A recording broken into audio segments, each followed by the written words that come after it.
Semanario Local presenta Contrarreloj, una entrevista virtual.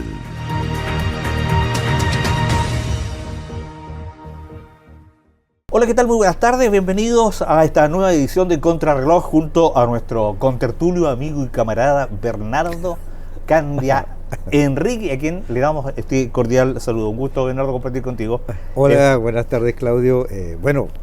Otro programa que nos une en torno a temas que son bastante importantes y relevantes para Chile, pero también para la comunidad que le interesan estos temas, que está preocupada por la cosa pública.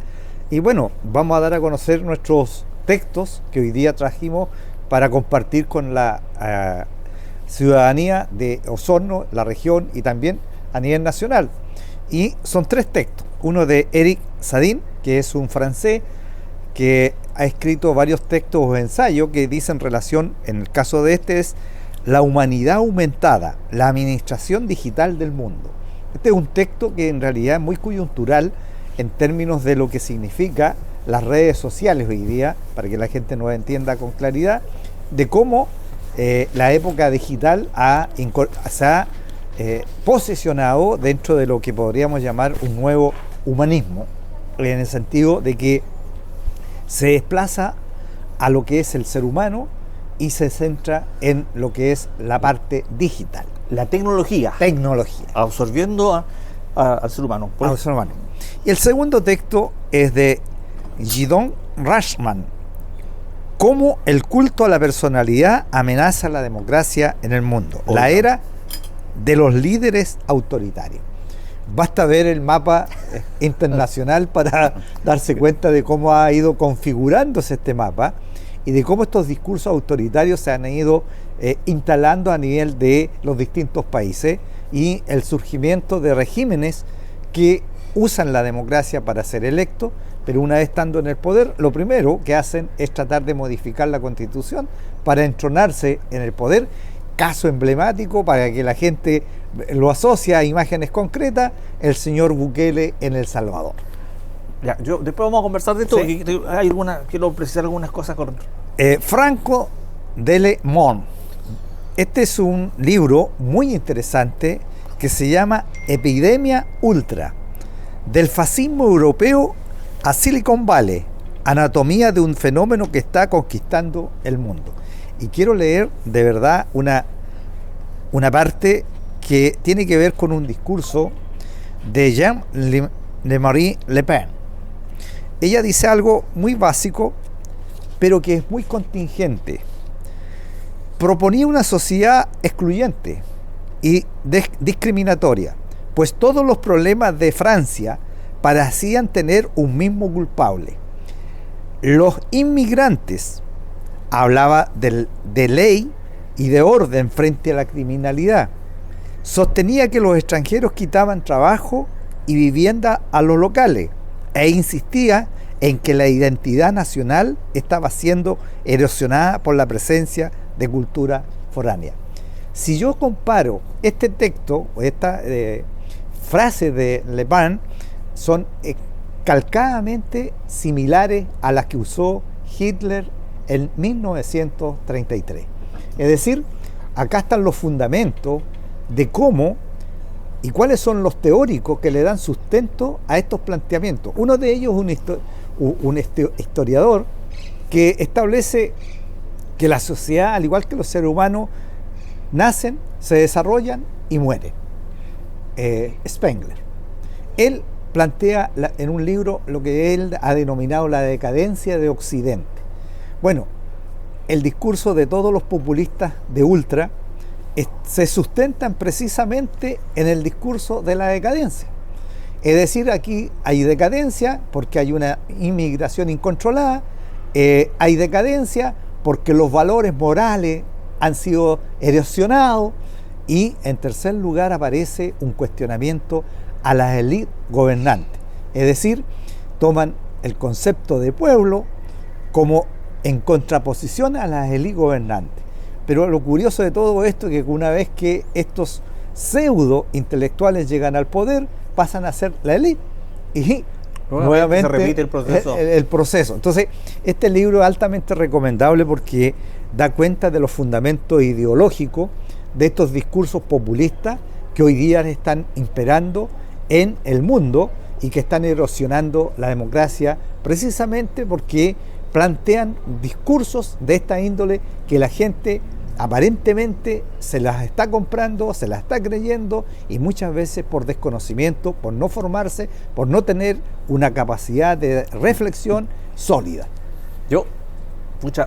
Son tres temas bastante interesantes.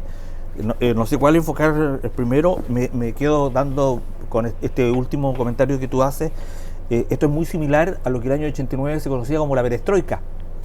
O se conocía, era este grupo de poder en representación del pueblo, la Unión Socialista Soviética de ese tiempo, del 88, 89, antes que caiga el muro de Berlín, donde los representantes del pueblo llegaban a constituir una nueva élite política que era la que recibía todos los beneficios y nuevamente ocupaba el lugar que alguna vez los autoritarismos usaban perjudicando a lo que se llamaba pueblo. Claro, ellos siempre han usado un concepto restrictivo de pueblo y por lo tanto en el caso de ambos extremos, la extrema derecha como la extrema izquierda, han usado estos conceptos y de hecho la ultraderecha en Europa y en el mundo en general usa mucho algunos planteamientos de Gramsci, que es un neocomunista marxista de Italia, que usan, digamos, ciertos planteamientos de este autor o de este intelectual, precisamente porque les es útil. No importa el color político que tenga o la estructura ideológica en la cual se fundamenta, sino que lo que les interesa es que usar lo que dice en beneficio propio. Pero lo fundamental que estos discursos tienen un mismo patrón en todos lados. Entonces se repite. Se repite. Un enemigo común, un lenguaje común, a tratar de instalar orden donde no hay orden. Toda similitud con lo que pasa en este país es circunstancial. Sí, claro. Pero tiene que ver también con la mala utilización de algunos conceptos como... Mira, Claudio, quiero ahí... Tú has escuchado a este famoso pseudo intelectual Kaiser. Pedro Paul, pensé que yo iba a decir. No, una cosa rara ahí. Pero este que se ha escrito, Kaiser, llegó hasta a plantear, y es algo que no es de él tampoco, porque este texto da cuenta de eso, en donde ya un alemán, años atrás, planteaba que Hitler era comunista. Entonces tú dices, bueno, esto lo planteó en 1940 más o menos. El Kaiser escribe recién este libro el año pasado, en donde dice que en este caso el comunismo es similar al nazismo. O sea, los nazis eran comunistas poco menos. O sea, esa cuestión ya se utilizó, ya se planteó. Entonces uno dice... Pero ¿hay similitudes en el manejo del poder? Una cosa es que como tú usas el poder y otra cosa que digas que los planteamientos metodológicos, ideológicos, sean similares en uno y otro, o que se traslapan. Las ideologías son absolutamente distintas, pero el cómo se maneja el control total del Estado sobre el pueblo. La recomendación es leer Sun Tzu y nuestro amigo Maquiavelo. Claro, pero ellos sí, ambos, comunistas y nazistas, tenían un control absoluto del Estado. Pero desde el punto de vista intelectual, no puedes confundir el nazismo con el nazismo. No se puede confundir. Ese es el punto central. Pero tienen simbologías únicas a las que se les rinde culto. Son dos regímenes totalitarios. Sí, ese es el elemento común. Y ahí ese es el elemento común, el totalitarismo. O sea, ellos no creen en la democracia, no creen en el pluralismo. Es más, tú que eres de formación cristiana, en el texto dice claramente que uno de los planteamientos que va en contra de los planteamientos de estos grupos ultristas es el cristianismo. ¿Y sabes por qué? Porque el cristianismo postula la igualdad. La dignidad de los hombres es igual a todos. Y ayuda. Y acá plantean todo lo contrario. No, el ser humano se opera por instinto. Por instinto. De hecho, una de las cartas que le envía el comandante Chávez a Nicolás Maduro es justamente: pon mucho cuidado con los evangélicos, porque los católicos son fáciles de manipular, en cambio el evangélico tiene la costumbre de... Bueno, ya ahí te apareció tu ideología.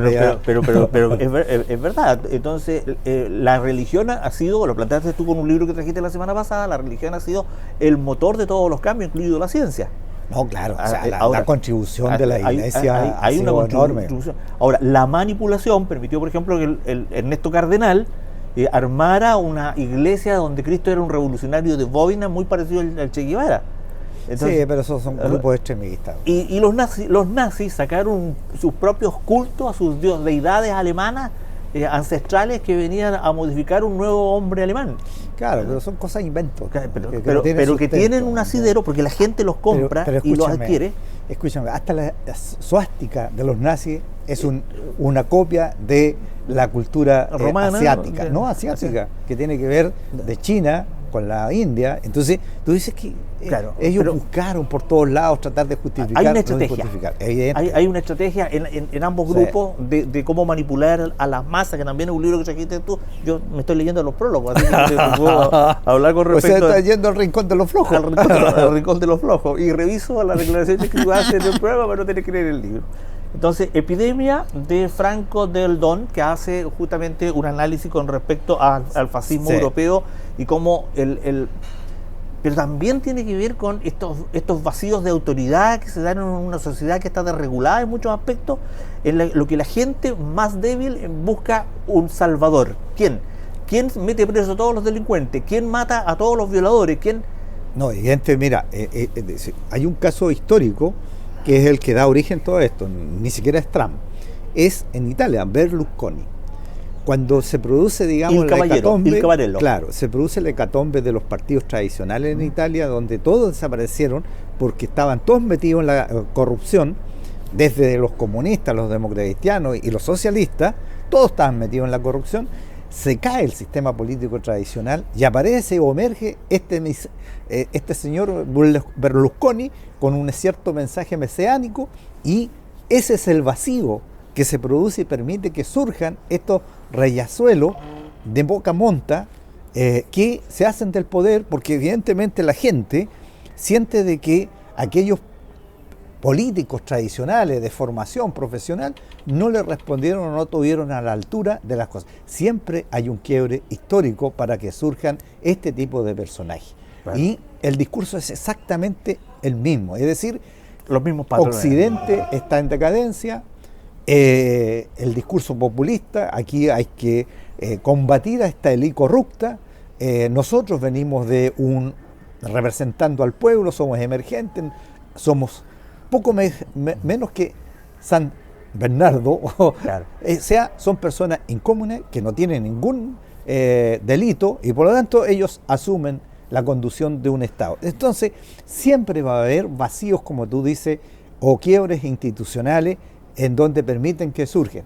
Chávez surge porque también había corrupción en Venezuela con los que estaban conduciendo al país. Lo mismo que Fidel Castro aparece como respuesta a un proceso. Entonces siempre van a haber ese tipo de vacío y de quiebres históricos. La Revolución Francesa nace en un proceso donde la realeza era muy diferente a la realeza inglesa, que claro, pero son otros procesos distintos. Pero en el caso de este grupo, en realidad, cuando se termina la guerra, Segunda Guerra Mundial, y aparecen tanto cuestionamiento por la evidencia histórica del nazismo y sus atrocidades, bueno, los tipos ¿qué hicieron? Se replegaron.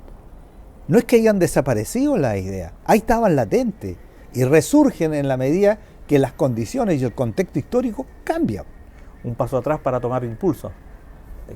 La máxima. Esos discursos en los años 45 hubiesen sido inaceptables. Claro. De hecho, en Alemania, constitucionalmente, los grupos ultristas están marginados de la vida pública. Pero aún así están surgiendo. Están resurgiendo. La humanidad aumentada, esto habla un poco de la tecnología y del acceso a la tecnología a la persona. Recibí yo una columna de opinión de una profesora de una prestigiosa, de una universidad que planteaba lo siguiente: nos costó tanto como sociedad alcanzar un espacio para que la mujer y el hombre puedan ejercer sus derechos a plenitud en sociedad, y ahora que tenemos el acceso a eso, se lo entregamos a la inteligencia artificial.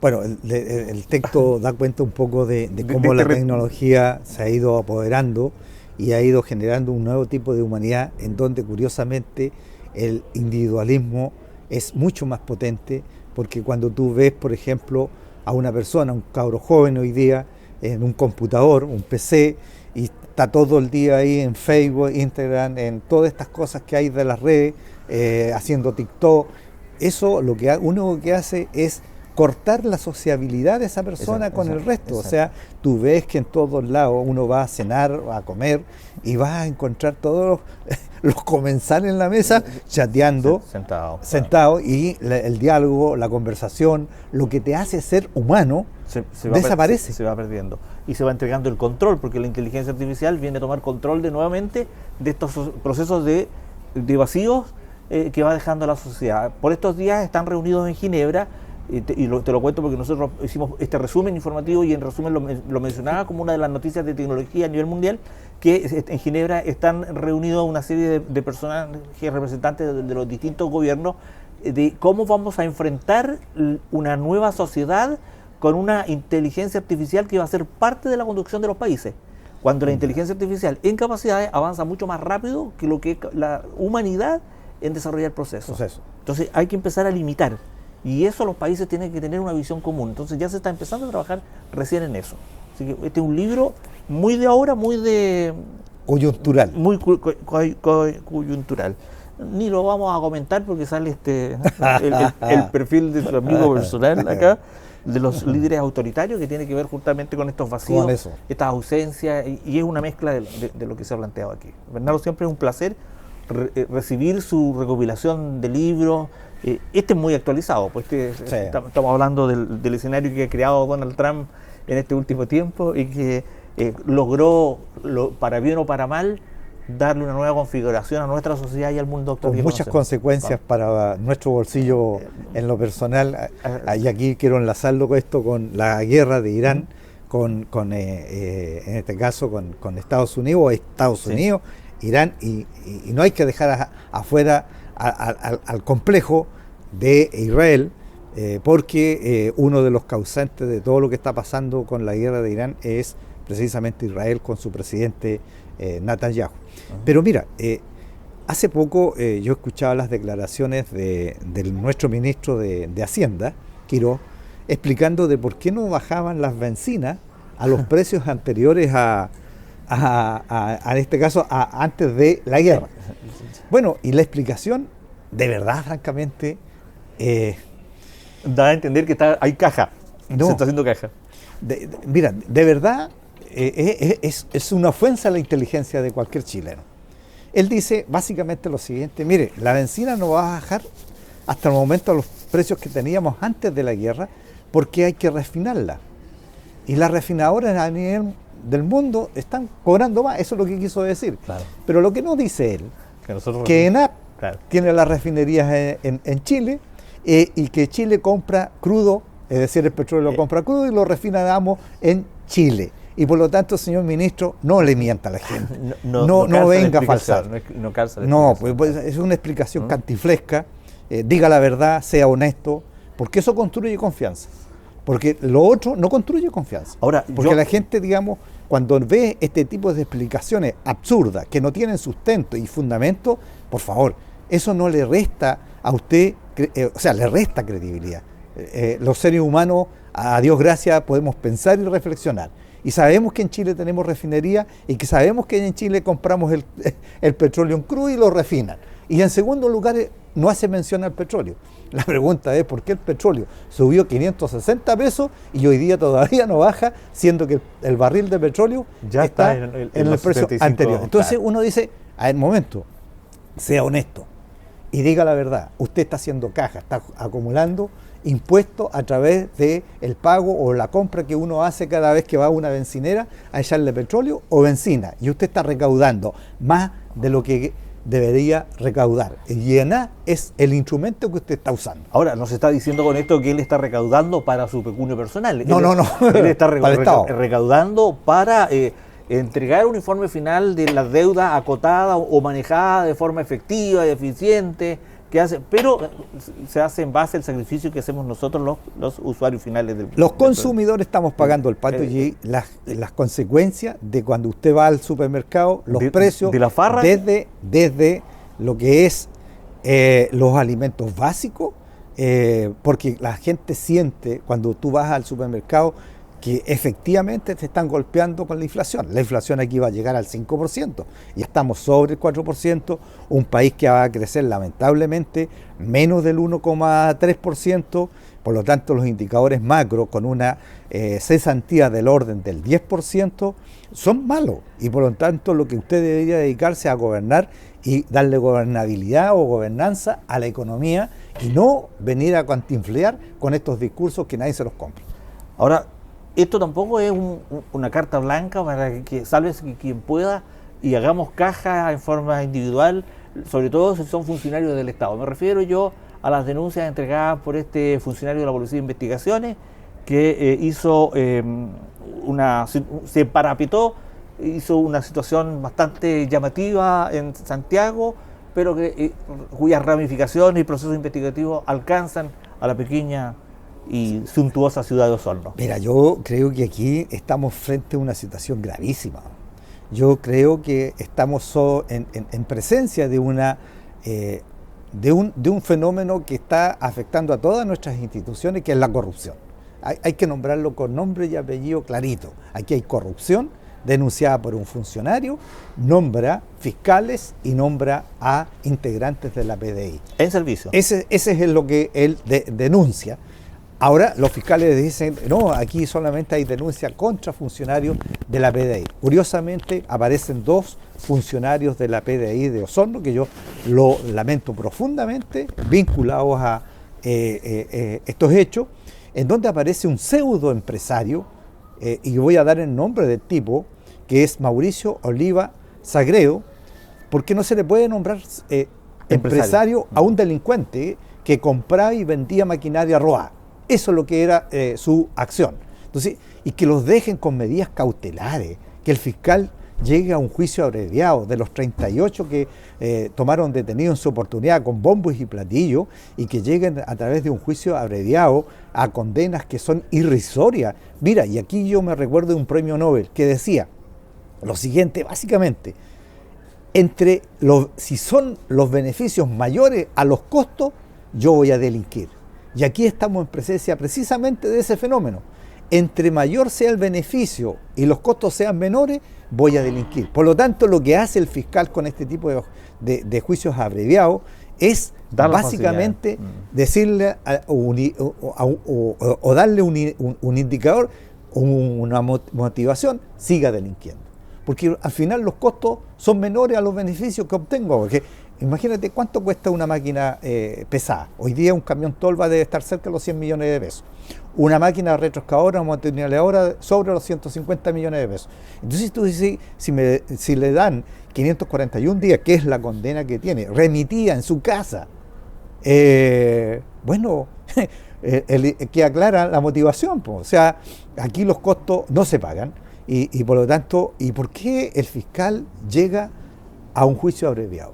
Básicamente, mira, hay otro indicador, que es el cumplimiento de metas. O sea, los fiscales les colocan metas y por lo tanto para él este es un caso cerrado y cumplió una meta.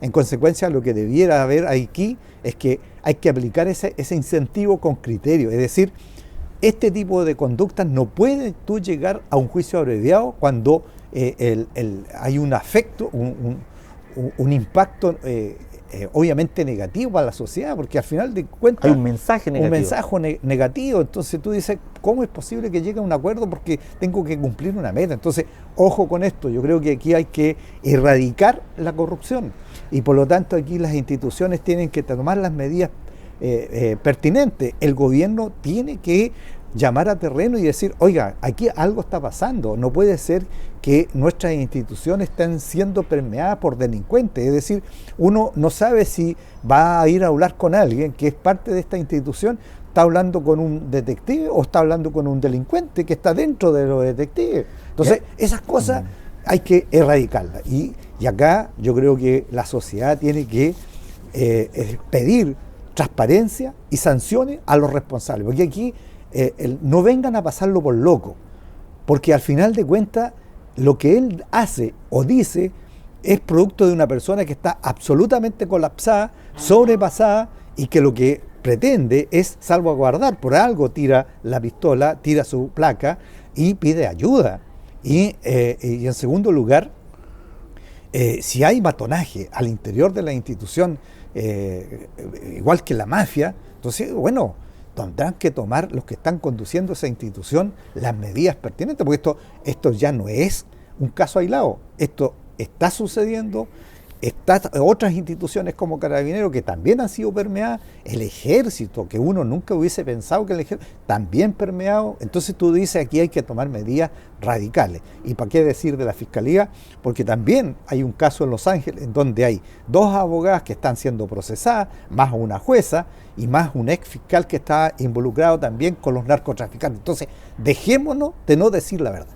Ahora, yo creo en lo personal que las responsabilidades no pueden solamente concentrarse en la primera línea visible, sino también quienes ejercen autoridad o control sobre estas personas. Aquí no es solamente el funcionario de policía de investigaciones que junto a otros funcionarios cometieron un ilícito, sino que había un jefe superior de ellos que no tenía control ni ascendiente sobre ellos, y sobre ese jefe había una segunda autoridad que tampoco tenía ninguna capacidad para controlar lo que ocurría al interior de su institución. Entonces, claro, en los procedimientos policiales, por lo que yo entiendo, cuando tú vas y hay un decomiso de, no sé, de sustancias ilícitas, bueno, hay funcionarios que actúan como ministro de fe, se le acta un acta. La pregunta es, ¿quién controla a esas personas? Claro. ¿Quién controla, digamos, que esa acta, ese decomiso, de verdad se esté dando cuenta del 100% de lo que se decomisó y también se esté entregando el 100% de los recursos que se decomisaron? ¿O estamos acá en presencia de una situación que simplemente hay que dar un acto de fe y confiar en los funcionarios? Porque la pregunta es, ¿quién controla a esos funcionarios? Pero en todo ámbito, o sea, si es un problema en todo ámbito, porque aquí el funcionario que juega 100 millones de pesos en el casino tiene una responsabilidad directa, pero quien hizo la selección para instalarlo en el cargo que está, también tiene una responsabilidad por la mala selección, y a él no le va a ocurrir nada. Bueno, ahí hay una responsabilidad de mando. Claro. Entonces, son instituciones jerarquizadas. Entonces, dentro del Estado, que tiene la responsabilidad de mando no puede ser ni evadida ni delegada. Y eso es lo que ocurre y lo que genera en la ciudadanía esta percepción de que las instituciones no funcionan. Las instituciones funcionan. Lo que pasa es que se ha perdido la capacidad de controlar y efectuar las medidas correctivas necesarias para que las instituciones sigan funcionando. Yo creo que aquí hay un llamado de atención y una alerta roja para que los gobiernos, el gobierno que hoy día tiene que gobernar, tendrá que ver cómo se corrige este tipo de cosas, de cómo los que están al mando de estas instituciones introducen medidas de control mucho más eficientes y eficaces que permitan evitar esto, porque siempre va a haber la tentación de alguno de los funcionarios, porque dentro dicen de no sé, pues de 5.000 o 10.000 funcionarios, puede haber gente que quiera tirar mano, pero esto ya es bastante más recurrente y pareciera ser que es una práctica, lamentablemente, que se ha ido instalando, y por lo tanto tendrán que tomar las medidas que te permitan contener, controlar y sancionar, pero fuertemente, este tipo de conductas, porque no se puede permitir que al interior de una institución respetable, con historia, se produzcan estos hechos que son sumamente condenables. Pero para eso se necesita que el gobierno tenga carácter. Y hasta el momento, si uno pone atención en lo que dicen otros medios de comunicación, como el señor Mochati, por ejemplo, de Radio Bio Bio, este gobierno y al presidente Kast le falta carácter para gobernar. Bueno, si lo dice Mochati, debe tener los elementos de juicio que le permitan hacer eso. Y yo creo que aquí lo que estamos en presencia es un poco lo que uno le criticaba al gobierno anterior, que esta falta de liderazgo, de experiencia política, debe conducir un país, porque un país es muy complejo de conducirlo. Ya es complejo conducir a tu familia. Imagínate un país en donde tienes tantos intereses, tipos de personas.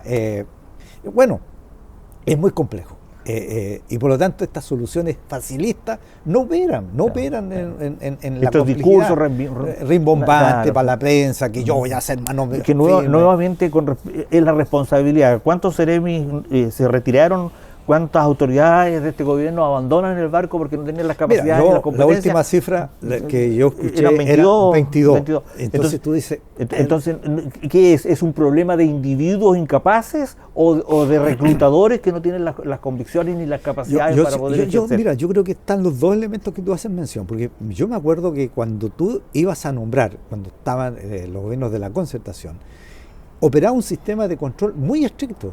Eso no quiere decir que hubieron también cosas que pasaron, pero era muy estricto porque te consultaban, y te consultaban, digamos, por los perfiles que se estaban proponiendo, y se investigaba, y si el tipo tenía algún antecedente, una yayita, simplemente no se nombraba. Claro. Y por lo tanto tú decís, había un mecanismo de control, se argumentaba y se contraargumentaba, pero aquí pareciera ser que eso no funciona, no opera, y aparecen tanta gente cuestionada. Entonces tú dices, 22 seremi a nivel nacional, algunos hay algo que no está funcionando. No está funcionando.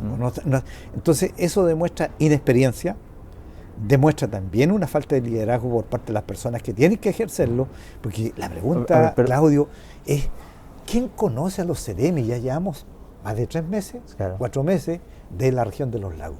¿Quién conoce cuál es el norte, cuáles son los lineamientos políticos del delegado regional o del delegado provincial? Seamos sinceros. O sea, eso hoy día no hay ningún discurso público, ninguna bajada. Están todavía con el impulso de una victoria añorada por un porcentaje importante de la sociedad que quería un cambio del gobierno de Gabriel Boric, por alguien que les entregue soluciones alternativas y termine con esa corrupción o esa cantinflera que veníamos viendo desde atrás.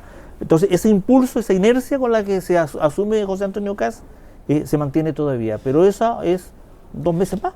No, yo creo que esto, mira, así como vamos, para ser sincero, la historia me demuestra que esto no va a cambiar. Ahora, y tampoco hay una solución por el lado más activo de la oposición, porque cuando uno ve a Cicerdini agarrada de las mechas con la presidenta del Partido Socialista en una esquina de la Cámara, y la Jojojojo y las Malil participando del debate político. Mira, eso demuestra básicamente a mí un desorden de la oposición, una falta de liderazgo, porque tú cuando eres presidente de un partido político, y es parte de un partido político, tienes que tener cierta disciplina partidaria. Sí.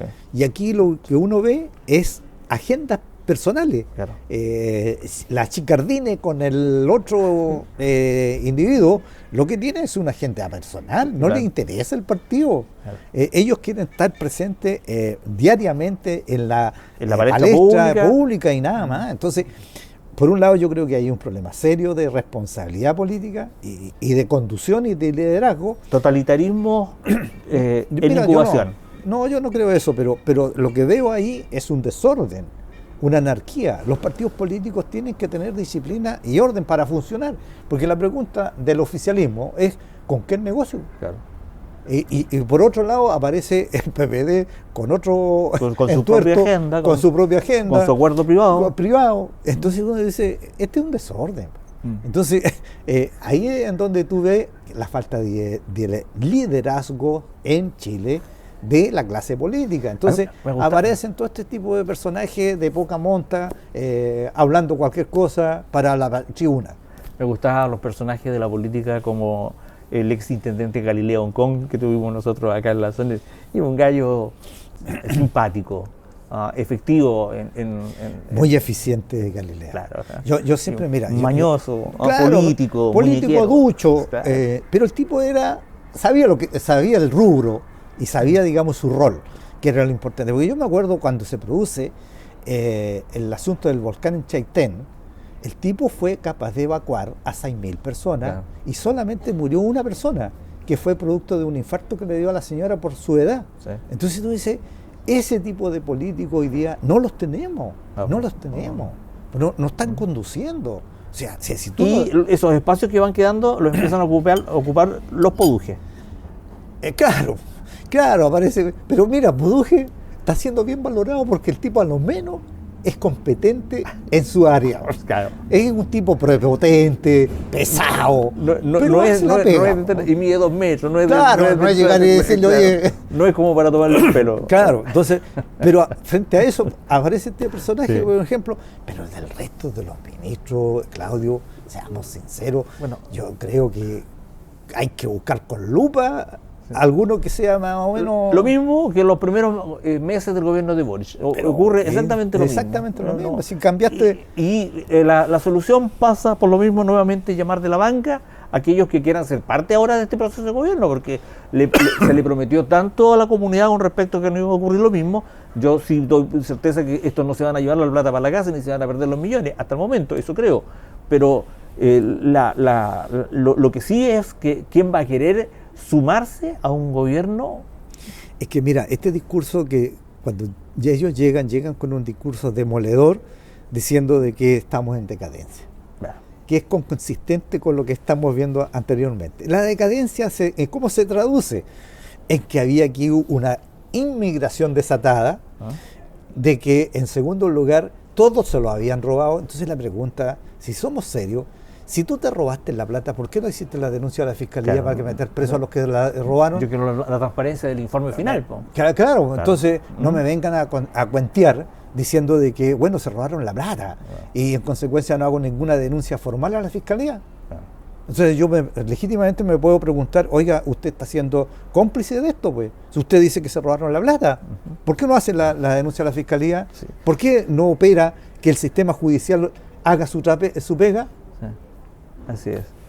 Bernardo, yo te doy las gracias por haber estado. Nos quedaron varios temas, me hubiera gustado mencionar el Fondo de Medios de Comunicación Social, al cual yo postulé con la convicción de que ya no iba a ser sancionado por el gobierno de turno, puesto que en los últimos 4 años de postulaciones yo fui marginado de los procesos por mi incapacidad y de redactar proyectos y porque seguramente tenía algún tufillo de derecha, así que yo dije, en este sí. Me busqué un buen pituto un buen pituto dentro de la derecha para que me abra camino, puerta y me haga el lobby necesario, lobby que me consta, y a lo primero que echaron para afuera fue el pituto y a mí me dejaron marginado de un fondo medio que le entregó 19 proyectos a la provincia de Yanquihue y 8 proyectos a la provincia de Osorno, lo que habla un poco de que... No, yo creo que eso es un dato muy importante que tú haces mención. Mira, la desigualdad territorial. O sea, ponerle 11 proyectos a Chiloé, 18 a Yanquihue, provincia, sí. y 8 a Osorno, me parece que la pregunta es, ¿dónde estaban los representantes de la provincia de Osorno que no son capaces de defender los intereses de la provincia? Así. Yo creo que esto ha estado afectando a la provincia de Osorno permanentemente, en todos los fondos. Es decir, esto no es excluyente de otros fondos. Es decir, aquí te afectó a ti, porque la pregunta es, o sea, en Osorno provincia no hay ni medios que presenten proyectos, ¿por qué esta desigualdad territorial? Exacto. ¿Y en qué otras áreas más se está llevando esto? Cuando tú revisas la evaluación te das cuenta que lamentablemente hay unas situaciones bastante peculiares ahí con respecto a los criterios para evaluar, que son absolutamente dispares, pero que estoy respirando un poco por la herida, así que seguiremos nosotros trabajando como medio de comunicación a través de este espacio, tratando de instalarnos y llevar un poco de lo que está ocurriendo en la región de los lagos a través de los medios de comunicación, en la compañía de personas como tú, tan partidaria de este gobierno, disidente quizás de este gobierno, pero con una disidencia objetiva, clara, transparente y de frente. Efectivamente, yo nunca he votado por este gobierno, pero tampoco soy un crítico acérrimo de las cosas. Es que uno tiene que valorar las cosas positivas que van en función del país y también criticar aquellas cosas que no son o no se están haciendo bien, y por lo tanto eso es mi libertad de poder criticar y juzgar y entregar mi opinión. Y la crítica, cuando es bien entregada, ayuda a crecer y a mejorar también los gobiernos, las instituciones, las sociedades. Gracias por toda su atención. Nos vemos el próximo sábado a través de Contrarreloj en Semanario Local junto a Bernardo Candia. Gracias por su atención. Hasta pronto. Muchas gracias.